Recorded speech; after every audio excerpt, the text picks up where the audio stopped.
নমস্কার। রম্য গল্পমালায় সকল শ্রোতা বন্ধুদের জানাই স্বাগত। আপনাদের সাথে আমি রম্য মাইতি।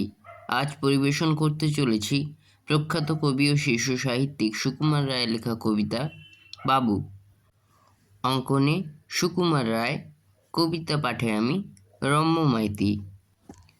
কবিতা বাবু।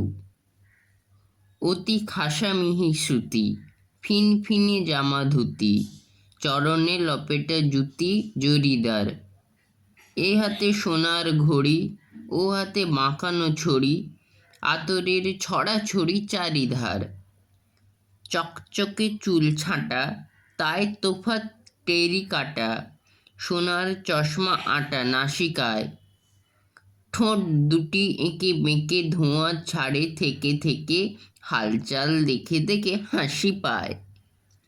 ঘোষেদের ছোট মেয়ে পিক ফেলে পান খেয়ে নিচু পানে নাহি চেয়ে হায় রে, সেই পিক থ্যাক করে লেগেছে চাদর ভরে, দেখে বাবু কেঁদে মরে যায় রে। ওদিকে ছ্যাকরা গাড়ি ছুটে চলে তাড়াতাড়ি, ছিটকিয়ে কাঁড়ি কাঁড়ি ঘোলা জল, সহসা সে জল লাগে জামার পিছন বাগে, বাবু করে মহারাগে কোলাহল। কেমন লাগলো আজকের এই কবিতা কমেন্ট বক্সে অবশ্যই লিখে জানান। কবিতাটি ভালো লাগলে লাইক এবং শেয়ার করতে ভুলবেন না।